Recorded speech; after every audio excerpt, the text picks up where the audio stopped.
Hello friends આખી ઘટના છે એ એવા એક કરુણ વળાંક ઉપર આવીને ઊભી છે કે ત્યાંથી કઈ રીતે આગળ વધવું એ આપણને વિચારતા કરી મૂકે છે। मित्रों, किसी ने बहुत खूब कहा है कि कभी कभी जिंदा रहते हुए भी अपनों को कंधा दे, क्योंकि जरूरी नहीं है कि हर रस्म मौत के बाद ही निभाई जाए। जीवता होय त्यारे पण कांध आपी शकाय, टेको आपी शकाय, बराबर छे ने। पण आपणा मगजमां एक ज वात घर करी गई छे के मर्या पछी ज खंभो अपाय, त्यां सुधी तो नहीं ज। तो मित्रों, दर्द छे ने ए बे प्रकारना होय। एक तो एवुं दर्द के जे आपणने बहु तकलीफ आपे अने बीजुं एवुं दर्द के जे आपणने बदली नाखे। मित्रों, माने खूब दुख थाय छे अने माए एवी रीतनुं जाहेर करी दीधुं के हवे हंसाना मा बाप थवानी लायकात अमे गुमावी बेठा छे अने एटले हंसाने क्यों आ घर मूकीने जती रहे अने पछी ज हूँ पाणी पीश, त्यां सुधी मारे अंजणनो त्याग छे। अने आपणे कहीए ने के तमाशो थाय ने एने तेडुं न होय। थोड़ीक वारमां तो हो हा थई पड़े छे अने अग्नि संस्कार करवा गयेला लोको पण पाछा फरे छे अने कदाच आपणने खबर ज हशे के गामडामां छासू पीવાનો रिवाज छे, एटले आ बधी રીત રસમો जे कांई हती ए चालती होय छे। पण ए दरमियान बा छे ए खूब ज मरसिया गाय अने रड़े छे अने पछी जोर जोरथी कहे छे के हंसाने कहो के हवे आ घरमां एनुं पगला मारे नथी जोता, एनुं काळुं मोढुं हवे मारे नथी जोवुं। जे मारा धणीने भरखी गई ए दीकरीने कहो के ए અહીંથી જતી रहे, ए हवे मारी दीकरी नथी। આવું ઘણું બધું બા મરસિયા દ્વારા વ્યક્ત કરે છે અને એટલું રુદન કરે છે કે ભલભલાની છાતી ફાટી જાય અને સગા વાલા બધા હતપ્રત થઈ જાય છે કે આ શું ઘટના ઘટી ગઈ। અને ત્યારે રસિકભાઈ હિંમત કરીને હંસાબેન પાસે જઈને એટલું જ કહે છે કે હંસા, અત્યાર સુધી જે થયું તે હવે બાપુજી અને ભાઈની આબરૂ છે એ આપણા હાથમાં છે। તું જેટલી વધારે મિનિટ અહીંયા રહીશ એટલી વખત બા પોતાનો ગુસ્સો આ રીતે વ્યક્ત કરશે અને એક આખો તમાશો થઈ જશે અને બાપુજીના મૃત્યુના સમયને પણ આપણે આવી રીતે એક તમાશો બનાવી દઈએ એ આપણે બાપુજીને કોઈ રીતે આપણને બાપુજી માફ નહીં કરે।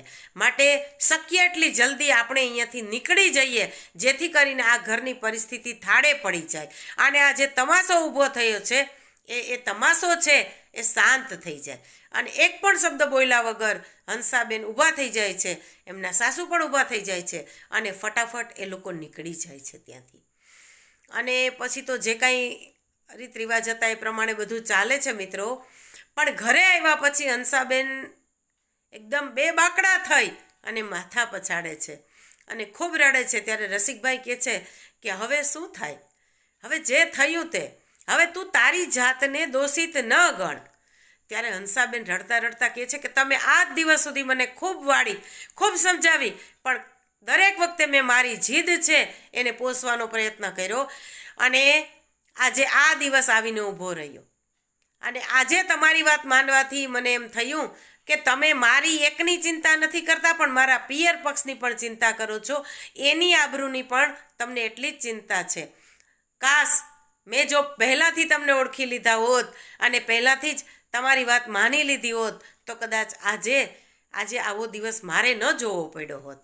આમ ઘણો બધો વલોપાત કરે છે, દુઃખ થાય છે અને ત્યારે રસિકભાઈ કહે છે કે આપણે હવે બાળકોને જાણ કરી દઈએ કે ભાઈ આવી રીતે નાનાનું મૃત્યુ થઈ ગયું છે, કારણ કે બાળકો યુવાન છે।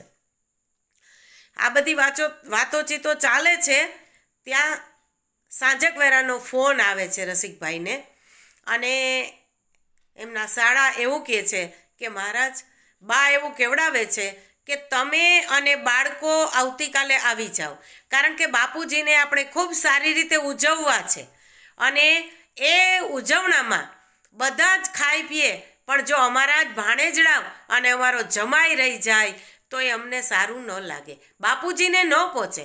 અને એટલે બાએ ખાસ કહેવડાવ્યું છે કે તમે ત્રણેય જણા આવી જાઓ।